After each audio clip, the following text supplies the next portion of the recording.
Hello, my name is Sarah Ahrens, and I'm a partnership specialist with Huntington Learning Center. And on behalf of the Public Private Partnerships Department and the National Partnership for Juvenile Services, I'm here to present to you a webinar about leveraging public funding to provide academic support for at-risk students. In our agenda today, we will go over the welcome and introduction as we have just done. Next, we will discuss our shared mission for youth services, and then we will explore how to leverage public and private partnerships, followed by the who, what, where, when, why, and how of both public funding and supplemental education for at-risk students. And finally, we will close with resources and contact information. Our shared mission for youth services has been the same since the Huntington inception in 1977 to give every student the best education possible. And we feel that every student includes at-risk students as well. And we are seeking to explore how to provide these services to them in partnership with you. And so in 1977, veteran Ray Huntington and his wife, a teacher, Eileen Huntington, pioneered the supplemental education field by opening the nation's first ever tutoring center in New Jersey. Huntington was accredited by the Middle States Association successfully in 1995, and in 2002 began serving students with public funding. Huntington was awarded the Educational Industry Association's Entrepreneurial Leadership Award for courage, perseverance, and determination to improve educational opportunities for children in 2005. And in 2020, Huntington launched online instruction for public and private programs. In 2023, Huntington created the Public and Private Partnerships Department to provide a dedicated support team to organizations serving students with public funding. And up to present, Huntington has provided hundreds of thousands of students nationwide with supplemental education through both No Child Left Behind and the Every Student Succeeds Act. In order to bring public funded services to youth at risk, we have created a variety of public and private partnerships. We are connected and affiliated with the FCJ, National Council of Juvenile and Family Court Judges, the National Partnership for Juvenile Services, to whom we are very grateful for partnering with us and sponsoring this particular webinar, Council of Juvenile Justice Administrators, Coalition for Juvenile Justice, the Associations of Children's Residential and Community Services, as well as Middle States Association, Learning Disabilities Association of America, the National Association of ESEA State Program Administrators, as well as a variety of subject matter experts, such as Dr. Mary Rooney, who provides us information and resources for neurodivergence and special education, as well as Jess Salingo, who supports our work with college admissions entrance process. And so we move to the idea of public funding. Where does this funding come from? There are many governmental and private sources available for educational funding. Funds from federal departments and agencies generally trickle down to state and local governments, which also have their own sources of funding for education. In the private and nonprofit sectors, there are many organizations which support educational initiatives, especially for at-risk or disadvantaged youth. The opportunities available and their associated applications and deadlines are always in flux, and so regular monitoring of the various websites which support these funding options is required to stay up to date. At the end of the PowerPoint you will receive after the webinar, each of these resources is listed with links to their funding site. And so as you can see here, we have federal sources from the Department of Education and Justice, the Office of Juvenile Justice and Delinquency Prevention, National Institutes of Justice, the Department of Labor and Youth Programs and Services, Workforce Innovation, Bureau of Justice Assistance, Department of Health and Human Services, and then a variety of private and nonprofit organizations that heavily support educational funding and intervention as well, again, in particular with at-risk youth. And so what are the different kinds of funding formats that are available? And where does that come from? So we've just looked at the sources. Now we're going to look at the formats. In formula grants, these are based on predetermined formulas of funding agencies, and they're distributed generally without any application process. There may be reporting, but there is not a discretionary application process. In the discretionary grants, that's where we see a longer application process that usually requires a request for proposal, RFP, or a memorandum of understanding, MOU, and is competitive in nature. These are usually singular grants. They may or may not be repetitive, whereas formula grants tend to be on a cycle basis. We also have block grants, which are a set amount of money from the federal government that is given to state and local governments to address broad purposes. That's why they are called a block grant, because they cover a wide swath of information. And scholarships that can be provided to individual students or families can be used for specified educational purposes, both within school districts and privately. And finally, Medicaid is a funding source for special education and related services for Medicaid enrolled children, and will now actually be expanding its services to serve juvenile justice impacted youth as well. So we have here a sample list of the kinds of formula and discretionary funding sources and the ways in which they support at-risk youth education. Each organization will have different access based on their agency type, their student needs, and their youth demographics. In a bit, we will review how to weave these different sources together to access greater resources and leverage these opportunities. So here you can see there's a variety of Title I funds that are from the Department of Education. We also have IDEA, which is the Disabilities and Special Education funding. There are also discretionary grants for both full service community schools and promised neighborhoods, which are opportunities to support supplemental instruction in the vicinity. And finally, there are a variety of juvenile justice-based grants for delinquency prevention and intervention. So when we speak about at-risk students, we want to define which students are eligible for publicly funded supplemental education under these at-risk categorizations. The term at-risk often is used to describe students or groups of students who are considered to have a higher probability of failing academically or dropping out of school altogether. The term may be applied to students who face circumstances that could jeopardize their educational performance and ability to complete school, such as being from a low-income household or requiring temporary assistance to needy families or SNAP food benefits, being an English language learner or English as a second language, having mental, behavioral, or physical health issues, as well as learning or other disabilities, being in the child welfare system due to trauma, abuse, or neglect, being delinquent, incarcerated, or involved otherwise in the juvenile justice system, being homeless or transient due to migration and other living disruptions, or living in a rural or tribal area with less educational resources available in the vicinity and less access. So these are the different categorizations that align with what we just saw here in the different funding sources. And so relative to the communities of youth you are serving, you may be eligible to weave into a number of these different funding sources for your supplemental education purposes. And that brings us to the concept of grading and blending these funding sources. So students and the agencies which serve them, as we just said, can be eligible for educational funding under a variety of classifications. Often these different streams of funding can be braided and blended together to both provide greater resources overall and improve sustainability.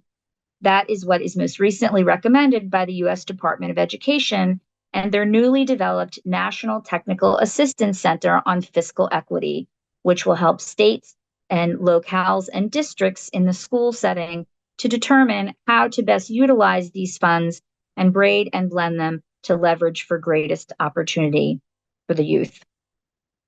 And so we will look at braiding first, as the graphic demonstrates there. Braiding funds happens when agencies coordinate funds from different sources for one purpose, like when multiple strings are braided into a single rope. Each fund maintains its own identity and reporting requirements, and braiding ensures consistency and eliminates duplication of services to support various parts of an initiative, while still maintaining an award-specific identity. This can lessen programmatic costs, but requires good project management to ensure proper coordination of funding. This is currently the more common approach used. So, for instance, if you were to have a program that at a community school wanted to involve supplemental education and tutoring, as well as other arts or sports activities, as well as mental or physical health components or counseling, that community center could braid and blend these different funding sources to still accomplish their long-term vision for the services they wish to provide to the community, but doing so leveraging the strengths of each individual component of that program through its own funding source that gets combined with the others. Blending combines funds in a single pot that has its own reporting requirements. The identity of all the funds going into this single pot is lost, just as when individual fruits and vegetables lose their identities in the blending of a smoothie. Blending often offers more flexibility, but it does require statutory authorization because the identity of the individual funding is lost. And as you see in the graphic, individual sources combine into one arrow, one fund. And again, this is very generalized to be used, so it's flexible, but you do require specific authorization to do this, and there may be other reporting requirements as a result. So a single project may have both blending and braiding, and it is advisable to first utilize the funding sources considered very restrictive to a specific item or short term before turning to funding sources which can be spent on a range of items over a longer period of time. Matching your various funding sources to your costs over a multi-year time horizon can help you to maximize your available resources and ensure your program's long-term sustainability. Recently, the U.S. Department of Education asserted in its research findings that long-term program sustainability and therefore impact relies on several factors which combine to create a strong foundation. Number one is a shared mission and vision for outcomes among stakeholders, including funding agencies, planning and organizing agencies, community partners, and community program recipients. The second key component of a strong foundation is an interdependent partnership among the stakeholders who are equally committed and invested in the shared mission and vision for the long term. So each individual organization in our community partnership example previously would want to come together with an equal stake and a long-range support of the community vision to provide holistic services for the families in that area. Program efficiency and effectiveness is created by leveraging the strengths of each partner in order to build overall capacity and longevity in offered services. The U.S. Department of Education calls this co-opetition model, not competition, and slightly different than cooperation, but a co-opetition. This is the opportunity and effort to establish that trust, cooperation, and partnership in an environment where competition is generally the norm. This different approach enables not only sustainability, but also the ability to upscale to larger initiatives with greater scope in the long term. Partnership-based initiatives are more sustainable than singular awardee programs because you are able to leverage efficiency and effectiveness by not recreating the wheel in every single case. Each expert brings the best of their field to the table so that there is much greater and more long-lasting capacity overall, much like single strands of twine are far stronger when braided together because of their interdependence. And so in this case of a community learning center, we will have the educational component bought by someone like Huntington Learning Center that has nearly 50 years of expertise in this particular field. And you would have another arts or sports program bringing their expertise in the field, as well as mental health counseling or physical health interventions and treatments brought by those experts.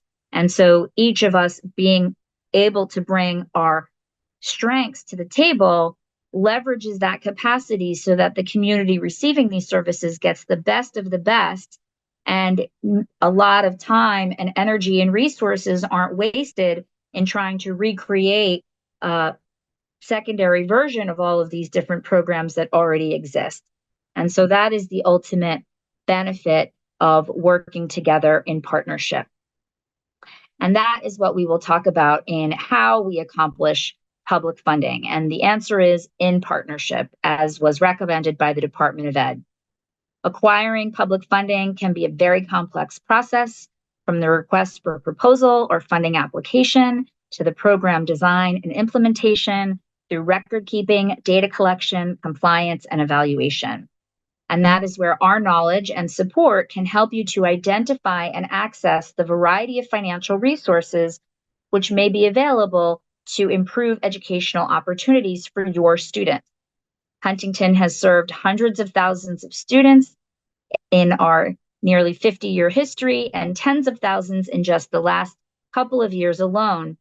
And so our dedicated department can provide these expertise and support our partner agencies through each stage of this process to ensure that together we can give every student the best education possible, which we believe is a shared mission. And so whether we begin with the funding resources, helping you to provide leads if you do not currently have funding, or customizing programs to work within existing program budgets, we can bring together to your organization program design and implementation, progress and data recording, quality monitoring and control, and compliance evaluation, so that you at your organization can focus on what you do best, and you can leave our programmatic services to the supplemental education experts, and our public-private partnerships department can support you in acquiring and maintaining that funding resource. So now we're going to look at why. Why is there supplemental education? You may ask, we have schools with educators, we have special education within those schools to meet at-risk youth needs. What is the purpose and reason for special education? And so we are going to first start by talking about the number of reasons why students face academic adversity and they get off track with their educational progress. As we know, education by its very nature needs to be suited to the many and to a group of students at once, not just to the individual youth. And so the train takes off in September, and it has its various stops to make along the way until it hits the end of the school year. And if a student or youth, for any given reason, gets off that train and is not able to catch back up on their own, and they're running and running, as the individual in our graphic there demonstrates, they're trying to catch up to that train that is currently leaving them in the dust. And so adverse childhood experiences and trauma can intervene in a student's educational process. Any sort of school or residence displacement or discontinuity that may happen in the instance of youth impacted by migration or homelessness or the juvenile justice system or foster care in any of those cases. Any time out of school where there is protracted periods of time for treatment or intervention. We know in working with students for nearly 50 years that a child can move from Mr. Jones's classroom down to Mrs. Smith's classroom down the hall, and that interruption can cause problems and delay. And so imagine if this is happening for long periods of time, or among different school districts or even different states. This can be a significant adversity. And then we also have a significantly rising number of youth with mental, behavioral, or physical health challenges that interfere with their education and their ability to learn. Because if they are carrying trauma, then we know educationally their executive functioning is not where it needs to be. And even if they are sitting in a classroom, they are very likely not obtaining that knowledge and retaining that information because their brain is not in an optimized state for doing so. And that leads us also into the kind of cognitive, neurological, or other learning differences that could be at play, or developmental delays and differences. The whole entire spectrum of neurodivergence can impact learning, as well as English being a second language or other skill gaps that were generated in foundational knowledge. And so each of these challenges, as I said, represents a stop along the train route where a student's education can be derailed. And when this happens, school and learning can become almost a liability to the student rather than an asset. And it further compounds existing trauma and risk factors. There is significant independent research-based evidence to substantiate the ways in which high impact, high dosage tutoring and personalized supplemental education services can close those academic gaps for at-risk students, yielding much greater and more positive outcomes for students, families, and their communities. And I talk about this almost as educational Uber.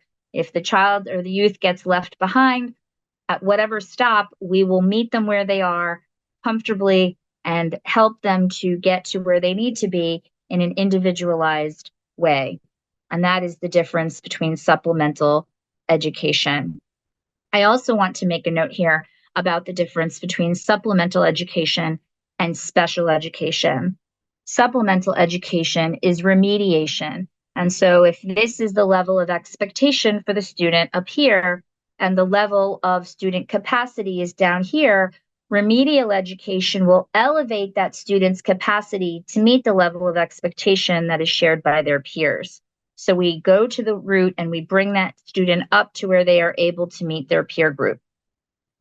Special education does not have the individuated capacity to do that in every case.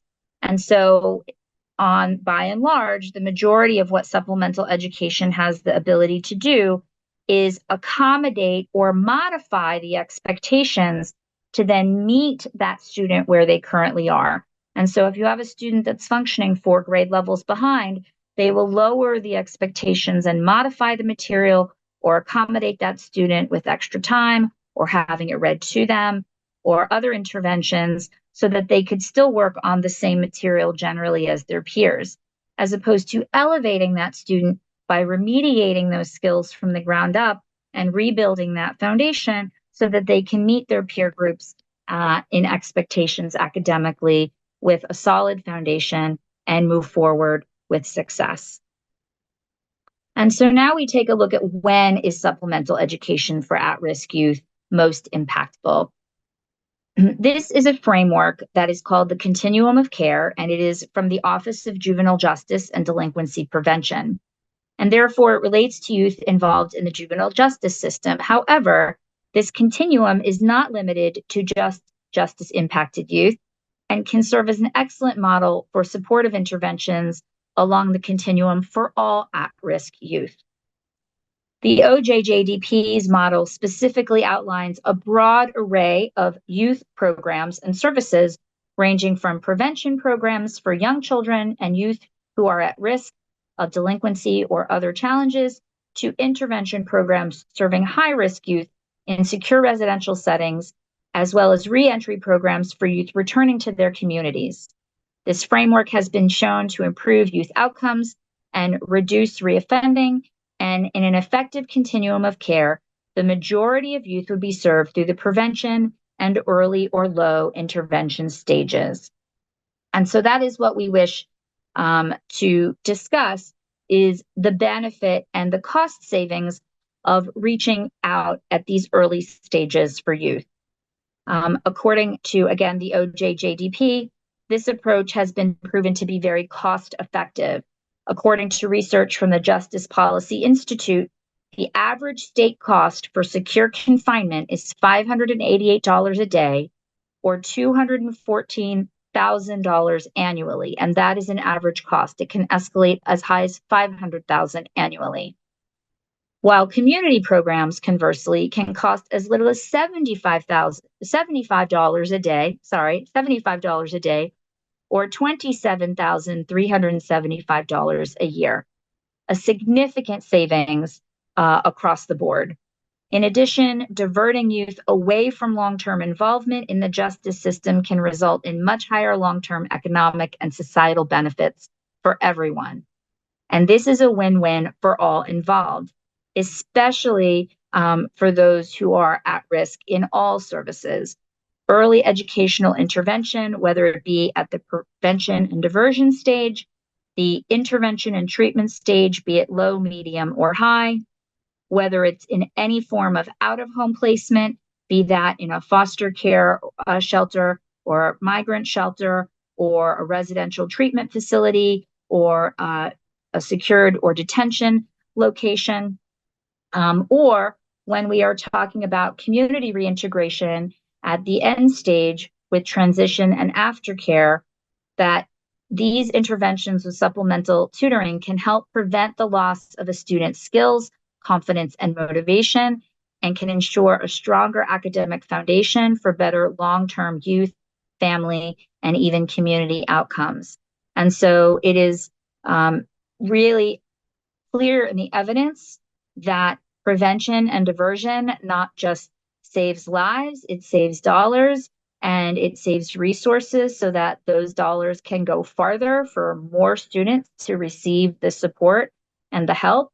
And it has far greater community impacts in the long range as well. And ultimately, when recent research just came out about the greatest reasons for risk factors, the greatest risk factors or reasons why youth commit delinquency or crimes, and also the greatest risk factor for recidivism or reoffense, the singular and only commonality was behavior problems in schools. And those behavior problems in schools stem from students not having the proper academic foundation and becoming disillusioned and frustrated and overwhelmed, which then leads to behavior and acting out, and then leads the youth in the pipeline system into delinquency and juvenile justice system involvement. And so the more we can prevent and divert this from happening by reaching out to these youth in the early stages to fill in those academic gaps, the better. And so that brings us to what is covered by supplemental education. What sorts of services do we mean when we speak about at-risk youth? And so we are talking about foundational tutoring in reading, writing, math, and study skills. Even if a student is 6, 8, 10 grade levels behind or completely starting from ground zero, these skills can be redeveloped and this learning can be recovered. We do subject-specific tutoring in advanced math, social studies, foreign languages, as well as all forms of test prep, ACT, SAT, GED, or HiSET, ASVAB or AP tests, and other school or entrance state tests. We also work with homeschool and compensatory supplemental education, as well as special education and ADHD, neurodivergence resources and support. And we also offer resources for students, families, and educators, including blogs, podcasts, workshops, and webinars such as this. And so now we're looking at how does this happen, right? How is supplemental education delivered, and what are these evidence-based methodologies that make it such an impactful and important offering in student at-risk services? So supplemental education offers a personalized attention and proven results. Huntington student programs begin down here in our left corner with an extensive academic evaluation, which includes nationally normed standardized assessments, as well as open and closed-ended assessments and inventories of both the student and the family or caregivers as well. This enables us to determine exactly where the student's capacities are and where we must go back to address unmet foundational needs. One size does not fit all, and this covers both K to 12 and adults. As we know, there are significant issues in the juvenile justice system with youth aging into the older ranges and becoming young adults, even as up to 25, still needing academic services. So we can cover all of that. Following, we then, as discussed, we talked about a student's education can derail for a variety of reasons. Ultimately, however, the cause is not as important as the cure. Again, the cause of why they are facing academic adversity is not as important as the cure. An individualized approach identifies where the student got off that educational track and meets the youth exactly where they are and brings them in a safe and comfortable environment to their desired destination. As I mentioned, like Uber for education, each individualized program intentionally begins at a point just below the student's current threshold of comfortability, which stacks the deck in their favor and yields immediate positive reinforcement as a result. For the first time in a long time, or perhaps ever, the student feels success as opposed to frustration or failure. The more success the student experiences, the more quickly they move through the program because it is adapted to their development, which provides them with agency and empowerment. And we know for at-risk youth, especially those who've suffered considerable trauma or adverse childhood experiences, it is so crucial that they understand what is possible for them and that we conquer their limiting beliefs in themselves and their futures before we even try to develop skills. We understand that coming from a trauma-informed perspective, we need to bring comfortability, security, safety, and confidence to these youth before they understand the purpose of this for themselves, before they buy in, before they get motivated to then become empowered in their own educational futures. And so creating trauma-informed student engagement must begin with building capacity in the student emotionally before we do so academically. So we are built on a social, emotional, informed platform. Students who have their education derailed often suffered from learned helplessness and limiting core beliefs about themselves and their potential. And so, as I said, our first priority is to have the student experience a welcoming, safe, inclusive, comfortable, and predictable environment where their brains can be in the optimal state for learning. Then we start with success, which builds student confidence and self-efficacy, and this empowerment leads to further motivation and engagement. Our main phone number is 1-800-CAN-LEARN because that is the first thing we need to establish, that every child can learn, no matter why they haven't in the past. And this includes all learning disabilities and differences. This is how to shift the failure chain into a success cycle, whereby the student becomes an active, self-motivated, independent learner long after our services are completed. And that is how we differentiate between supplemental education and simply tutoring. Tutoring can be a Band-Aid, a homework help on an individual assignment, or ongoing support. But our goal is to not be a crutch to the child, but to really help them rebuild their foundation so that they can function independently long after their supplemental education program has been completed. And so now we look at the who and where of supplemental education. A variety of locations enable our students to continue with services despite the many changes or displacements we discussed earlier. Programs can be in person at one of hundreds of Huntington centers across the country. Programs can be arranged for instruction in your facilities in person, and they can also be done live, one-on-one, online, or in small groups. We can also do a hybrid of any combination of these options. We meet with students one-on-one or in small groups relative to their degree of need. And once a program is funded, the student will be able to continue services from any of these locations in order to complete their remediation. And this is how we support the continuum of care. We understand that often as students move in and out of varying systems, many of the supports which they have received are lost in those moves. And that is one way in which we hope to provide not just a continuum of care and support, but ongoing mentorship to youth who need it by ensuring that they are able to begin and complete a remediation program with us, despite any other changes that they may have in their lives.